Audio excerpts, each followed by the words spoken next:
मेरे चैनल को सुन रहे सभी श्रोताओं को मेरा राधे राधे।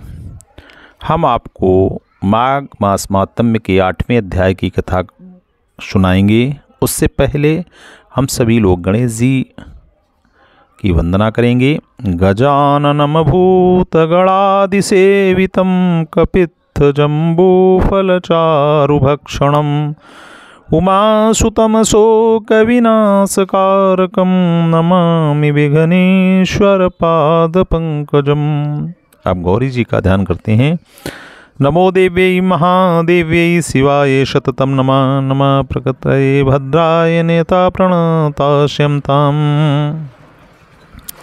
उसके बाद हम शिव जी का ध्यान करते हैं। कर्पूर गौरम करुणावतारम संसारसारम भुजगेन्द्रहरम सदा वसंतम हृदयारविंदे भवम भवानी सहितम नमामि। इसके बाद हम सभी लोग भगवान विष्णु जी का ध्यान करते हैं। शांताकारं भुजगशयनं पद्मनाभं सुरेशं विश्वाधारं गगनसदृशं मेघवर्णं शुभांगं लक्ष्मीकान्तं कमलनयनं योगिभिर्ध्यानगम्यं वन्दे विष्णु भवभयहरं सर्वलोकैकनाथनं। हम सभी लोग 8वें अध्याय की कथा को सुनेंगे। उस समय श्रोताओं से निवेदन है, विनती है कि वो अपने इष्ट के नाम का जप करते रहें। यमदूत बोले, हे वैश्यराज, जो किसी को अभयदान देता है मानो उसने सब तीर्थों का स्नान कर लिया। इसलिए व्यक्ति को चाहिए कि दूसरे को कुछ क्षमा जरूर करें और उसी के सब यज्ञों में दीक्षा प्राप्त हो गई।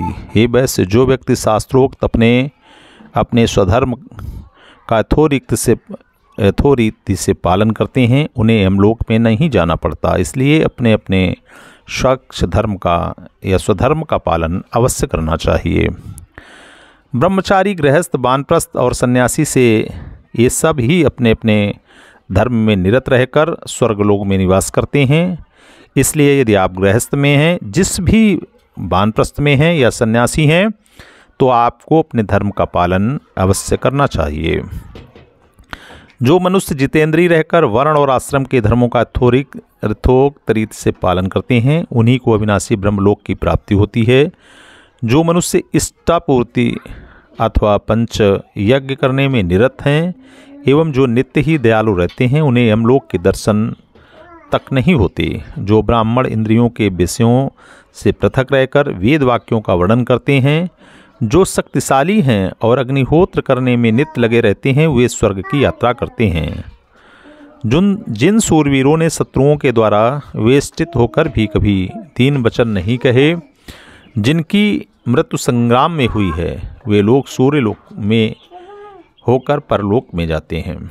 जो मनुष्य अनाथ, असहाय स्त्री और ब्राह्मण के लिए अथवा शरणागत का पालन करने में अपने प्राणों का परित्याग कर देते हैं, हे वैश्य, वे सदैव स्वर्गलोक में आनंद का उपभोग करते हैं। हे वैश्य, जो व्यक्ति पंगु, लंगड़े, लूले, अंधे, बालक, वृद्ध, रोगी, अनाथ और दरिद्रियों का पालन पोषण करते हैं, उनका स्वर्गलोक में पतन कदापि नहीं होता। गौओं को कीचड़ में फंसी हुई हों और ब्राह्मणों को रोग में मग्न देखकर जो मनुष्य उनका उद्धार करते हैं उन्हें अश्वमेध यज्ञ करने वाला यज्ञ के समान फल प्राप्त होता है कि लोक की प्राप्ति होती है। जो मनुष्य गोग्रास देते हैं, सदैव गौ की सेवा शुश्रूषा करते हैं और जो गौ की पीठ के ऊपर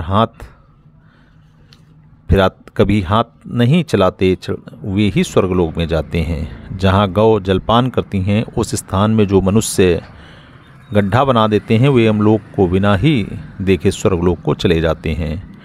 बावड़ी बनवाने वाले, कूप बनवाने वाले, तालाब आदि के निर्माण करने से अनंत फल की प्राप्ति होती है, क्योंकि उसमें से जलचर और थलचर दोनों ही सदैव जल का पान किया करते हैं। अपनी इच्छानुसार जैसे जैसे मनुष्य उनमें जलपान करते हैं, उसी क्रम में हे वैश्य, कूपादि निर्माणकर्ताओं के धर्म की वृद्धि और स्वर्ग की प्राप्ति होती है। जल में ही प्राण रहते हैं, इसलिए केवल जल ही को प्राणियों का जीवन कहना चाहिए।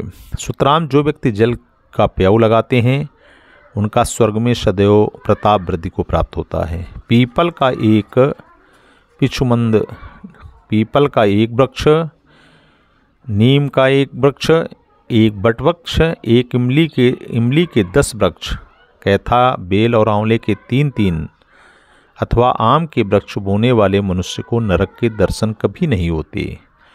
सभी श्रोताओं को ध्यान से सुनना चाहिए कि पीपल का एक वृक्ष, नीम का एक वृक्ष, बटवृक्ष का एक बटवृक्ष, एक इमली के 10 वृक्ष, कैथा के या कपित्थ के, आंवले के, बेल के 3 वृक्ष, आम के 5 वृक्ष बोने वाले को कभी नरक के दर्शन नहीं करने पड़ते। 10 कुपात्रों की अपेक्षा 5 उन वृक्ष श्रेष्ठ वृक्ष हैं। कारण है कि वे पुत्र, पुष्प, फल और मूलों के द्वारा अपने पितरों की तृप्ति संपादन करते हैं। उन स्त्री पुत्रों को अग्नि में अग्निहोत्र करने की आवश्यकता नहीं जिन्होंने मार्ग में घनी छाया वाले वृक्ष लगाए हैं। जो मनुष्य वृक्षारोपण करते हैं और दान करते हैं और यज्ञ का आयोजन करते हुए सदा सुखी रहते हैं। जो मनुष्य मार्ग में लगे हुए फूल समन्वित वृक्षों को काटते हैं वे मूल चिरकाल पर्यंत नरक में निवास करते हैं। बहुत तुलसी के वृक्ष लगाने से भी यमराज के दर्शन नहीं होते, क्योंकि तुलसी का वन पवित्र और कामनाओं को पूर्ण करने वाला है, अतएव वह समस्त पापों का भी अपहरण करता है।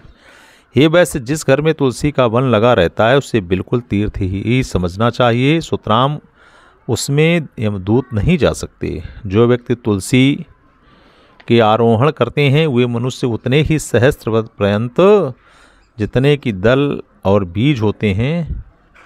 तुलसी को गंध का आग्रहण करने से पितरों का चित्त संतुष्ट हो जाता है, अतएव गरुड़ जी के ऊपर आरोहण होकर चक्रपाण विष्णु भगवान के भवन में निवास करते हैं। ये वैश्यराज, नर्मदा नदी का दर्शन, गंगा जी का स्नान और तुलसी वन का स्पर्श, ये 3 अर्थात तीनों का पुण्य समान ही कीर्तन किया गया है। श्रोताओं ध्यान से सुने। नर्मदा नदी का दर्शन, गंगा जी का स्नान करना और तुलसी वन का स्पर्श, ये 3 अर्थात इन तीनों का पुण्य समान ही है। तुलसी के लगाने, पालने, जल देने, दर्शन और स्पर्श करने से तुलसी मनुष्यों के मन, वचन, कर्म, कार्य से संचय किए पापों का विनाश करती है। हे वैश्य, प्रत्येक पक्ष की द्वादशी को ब्रह्मादि देवता भर तुलसी वन की पूजा करते हैं। मणि, सुवर्ण, पुष्प और मोती, ये सब तुलसी के एक पत्र की पूजा की समानता नहीं कर सकती। अर्थात तुलसी के पत्र की पूजा करने से जिस उत्तम फल की प्राप्ति होती है, मणि, सुवर्ण, पुष्प और मोती दान करने में उसके कोडांश की भी प्राप्ति नहीं हो सकती। आम के सहस्त्र और पीपल के 100 वृक्ष लगाने से जो फल मिलता है वही फल तुलसी का एक वृक्ष लगाने से मिलता है। जो मनुष्य विष्णु भगवान की पूजा में निरत रहकर तुलसी के वृक्ष का आरोपण करता है वह 11 सहस्त्र वर्ष पर्यंत स्वर्गलोक में निवास करता है।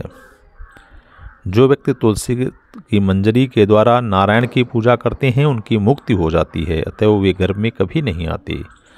पुष्कर आदि सब तीर्थ, गंगा आदि सब नदियाँ और वासुदेव आदि सब देवता तुलसी दल में निवास करते हैं। जो मनुष्य तुलसी वृक्ष का आरोपण कर उसके दलों से विष्णु भगवान की पूजा करते हैं वे प्रसन्नतापूर्वक भगवान हरि के निकट निवास करते हैं। जो मनुष्य 1, 2 अथवा 3 समय सेवा समुद्भूत भूतनाथ की पूजा करते हैं अथवा महादेव की पूजा करते हैं, जो स्फटिक मणि निर्मित व रत्नलिंग, पार्थिव अथवा स्वयं प्रादुर्भूत हुए लिंग की पूजा करते हैं। हे वैश्य, किसी तीर्थ या वन में स्थापन किए हुए शिवलिंग की पूजा करते हैं। ओम नमः शिवाय इस मंत्र के द्वारा जप पूर्वक पूजा करते हैं उन मनुष्यों को यमलोक की यातना नहीं सहनी पड़ती। भगवान का जब भी पूजन करें ओम नमः शिवाय का जप करें। महादेव जी के जो भक्त शिव भक्त में तत्पर होते हैं वे महादेव जी की पूजा के प्रभाव से 14 इंद्र के राज्य पर्यंत शिवलोक में आनंद भोगते हैं। जो मनुष्य किसी प्रसंग में, मोह में, अज्ञान में, दम्भ या पाखंड में अथवा लोभ से महादेव जी के दर्शन कर लेते हैं उन्हें यमराज के दर्शन नहीं करने पड़ते। हे वैश्य, सब पापों को विनाश करने वाला और अखिल ऐश्वर्यदायक शिव पूजन के समान त्रिलोकी में अन्य कोई पुण्य नहीं है। जो मनुष्य महादेव जी की भक्ति का आचरण करते हैं किंतु श्री भगवान विष्णु से द्वेष करते हैं, उनका तत्काल नरक में पतन हो जाता है। इसलिए महादेव जी की यदि भक्ति करें तो भगवान विष्णु से किसी प्रकार का द्वेष न करें। यदि भगवान विष्णु की भक्ति करें तो महादेव जी से किसी प्रकार का द्वेष न करें, नहीं तो आप नरकगामी होंगे। धन, अन्न, फल अथवा जल महादेव जी की चाहें जो द्रव्य हो उसका स्पर्श न करें एवं शिव निर्माल्य का उल्लंघन भी न करें, किंतु उसे कूप अथवा किसी गर्त में डाल देना चाहिए। जो मनुष्य लोभ अथवा मोह के वशीभूत होकर मक्खी के चण के समान भी शिव द्रव्य का ग्रहण करता है वह कल्प पर्यंत नरक से दुखों को भोगता है। और जो मनुष्य त्रस्त और पाषाण के द्वारा शिव मंदिर को निर्माण कराते हैं वे महादेव जी के निकट उनके साथ आनंद से निवास करते हैं। जो मनुष्य ब्रह्मा, विष्णु अथवा महादेव जी का मंदिर अथवा मठ बनवाते हैं चिरकाल पर्यंत उन्हीं के लोक में निवास करते हैं। जो मनुष्य मार्ग में धर्मशाला, गौशाला, विश्राम स्थान, सन्यासियों के स्थान अथवा दीन दुखियों की कुटी, ब्रह्मशाला अथवा ब्राह्मणों के मंदिर इनको निर्माण कराते हैं, हे वैश्यराज, वे लोग इंद्रलोक में निवास करते हैं और उनका जीर्णोद्धार कराने से उससे द्विगुण फल की प्राप्ति होती है। एवं जो व्यक्ति उन्हें भग्न करता है, तोड़ता फोड़ता है, वह अवश्य ही नरक में जाता है। जो व्यक्ति लोभ से मोहित हो देवता, ब्राह्मण अथवा अतियों से मठों का अधिकारी बनना चाहता है उसको समस्त धर्म कृत्यों में से बहिष्कृत कर देना चाहिए। जो मनुष्य मठ के पत्र, पुष्प, फल अथवा अनादि किसी द्रव्य का भक्षण करता है वह 21 नरकों में क्लेश भोगता है। जो मनुष्य अपने पुत्रों, पशुओं और बंधु बांधवों को नरक में भेजना चाहता हो उसे देवताओं, गौओं और ब्राह्मणों के ऊपर अधिकारी बना देना चाहिए। मठ के अधिकारियों का अन्न भोजन करने के अयोग्य है, उनका भोजन करने के अनंतर चंद्रायण व्रत करना चाहिए। हे वैश्य, मठाधिकारी का चरण स्पर्श कर लेने तो वस्त्र सहित स्नान करना कर्तव्य है। जो मनुष्य सूर्य, चंडिका, विष्णु, महादेव अथवा गणेश जी के द्रव्य का भक्षण करते हैं उन्हें नरक में जाना होता है। ब्रह्मा, विष्णु अथवा महादेव जी की पूजा के लिए जो मनुष्य पुष्पाटिका का आरोप करता है उनके अहोभाग्य हैं। सुतराम, वे लोग देवलोक में निवास करते हैं। जो मनुष्य पितरों, देवताओं और अतिथियों की सदा पूजा करते हैं वे प्रजापति के समान उत्तम लोक में जाते हैं। हे वैश्य, जो अतिथि माध्याह्न समय आके उपस्थित हुआ हो वह मूर्ख हो या पंडित, वेद पाठी हो अथवा पतित, परंतु उसे ब्रह्मतुल्य जानना चाहिए। मार्ग में थके हुए ब्राह्मण अथवा अन्य क्षुधित व्यक्ति को जो मनुष्य अन्न जल प्रदान करते हैं स्वर्गलोक में चिरकाल पर्यंत निवास करते हैं। जिनको पहले कभी न देखा हो ऐसे मनुष्य क्षुधित भोजन करने की कामना से आकर जिनके घर तृप्त होते हैं उन मनुष्यों का ब्रह्मलोक में निवास अवश्य होता है। हे वैश्य, मध्याह्न अथवा संध्या के समय जिसके घर से कोई आगत या अतिथि विमुख होकर लौट जाता है वह हेमलोक में निवास करता है। जिस गृहस्थ के घर से अभ्यागत नहीं वाक्य सुनकर निराश होकर लौट जाता है उस गृहस्थी के जन्म भर के संचित पुण्य को वह अतिथि ले जाता है। अतिथि के समान बंधु, धन, कर्म और हितकारी अन्य कोई भी नहीं है। हे वैश्य, अतिथियों की ही के प्रताप से जो राजा और मुनिलोक ब्रह्मलोक में पहुँचे हैं अब तक उनका पतन नहीं हुआ है।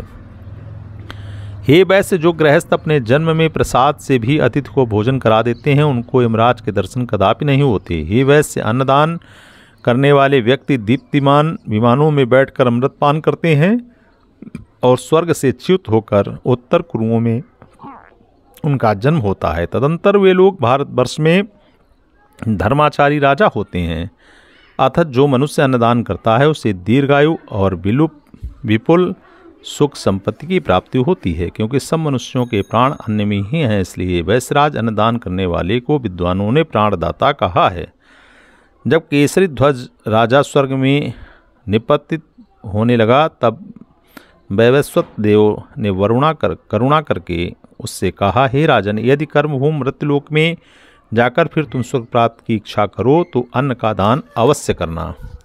हे वैश्य, वृत्तांत मैंने स्वयं धर्मराज के मुख से सुना था, अतएव अन्नदान के समान कोई दूसरा दान नहीं है, ऐसा मैंने कहा है। जो मनुष्य ग्रीष्म ऋतु में जल, हेमंत ऋतु में अग्नि और सब काल में अन्नदान करते हैं, उन्हें नरक यातना नहीं भोगनी पड़ती। जो मनुष्य ज्ञान अज्ञान से किए हुए छोटे अथवा बड़े पापों से 6 मास में प्रायश्चित करता है, हे वैश्यराज, वह मनुष्य निष्पाप हो जाता है, तो उसे यमराज के दर्शन नहीं होते। अतः जो पुरुष वाचिक, मानसिक अथवा कायिक कर्म के प्रायश्चित का आचरण करता है, उसको देवताओं और गंधर्वों से शोभित लोकों की प्राप्ति होती है। हे वैश्य, जो लोग वेद माता गायत्री का नित्य जप करते हैं अथवा अन्य किसी वैदिक मंत्र का जप करते हैं, उन्हें पातकों से लिप्त नहीं होना होता। जो व्यक्ति वेद के अभ्यास में निरत रहकर प्रातः और संध्या समय अग्नि में हवन करते हैं, हे वैश्य, उनको अक्षय गति की प्राप्ति होती है। जो मनुष्य नित्य ही व्रत का आचरण करता है, नित्य तीर्थों की सेवा करता है और जो नित्य ही इंद्रिय दमन पूर्वक सत्य संभाषण करता है, उसको विभत्स यमराज के दर्शन नहीं करने पड़ते। नरकों की दारुणता का विचार करके पराये अन्न की अभिरुचि का परित्याग कर डालना चाहिए। कारण है कि जिसके अन्न का उपभोग करता है, वह उसके पातकों का भी उपभोग करता है। जो मनुष्य प्रभात समय स्नान करता है, उसे यमातना नहीं भोगनी पड़ती। प्रातः समय स्नान करने से बड़े बड़े पापाचारी भी पवित्र हो जाते हैं। हे वैश्य, प्रातः काल का स्नान बाह्य और अभ्यंतर के सब मलों का अपहरण कर लेता है। प्रातः समय स्नान करने से मनुष्य के समस्त पापों का नाश हो जाता है, तो उनको नरक में नहीं जाना होता। तथा जो मनुष्य बिना स्नान के भोजन कर लेता है, उसको सदा मल खाने वाला जानना चाहिए। जो मनुष्य स्नान न करने के कारण अपवित्र रहता है, उसके पितृदेव निराश होकर लौट जाते हैं।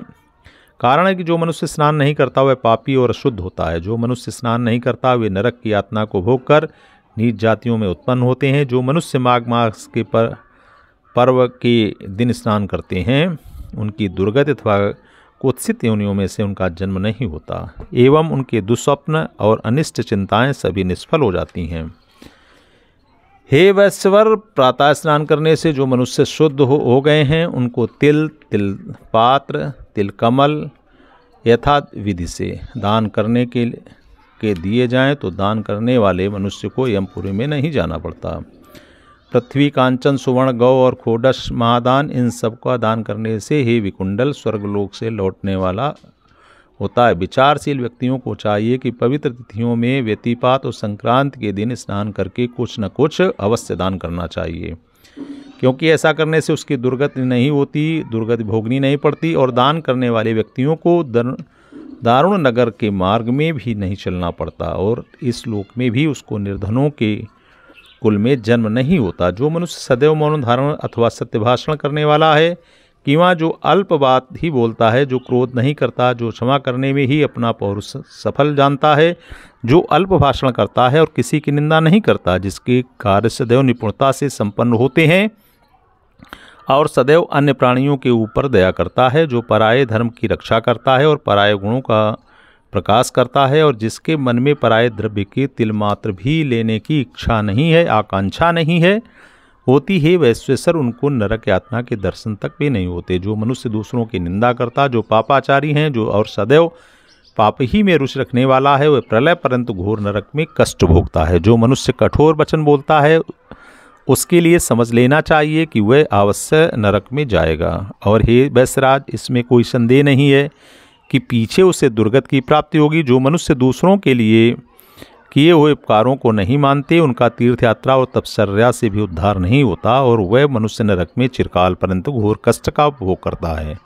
और जो मनुष्य भूमंडल के संपूर्ण तीर्थों में स्नान करता है और जितेंद्रीय रहकर नियमित भोजन करता है, उसको यमलोक में नहीं जाना होता। मनुष्यों को चाहिए कि तीर्थ के ऊपर पाप का आचरण न करें और तीर्थ की आजीविका को भी त्याग देना चाहिए। हे वैश्य, जो नीच मनुष्य गंगा जी को भी अन्य तीर्थों के समान बताते हैं, उन्हें अतीव घोर नरक में जाना होता है।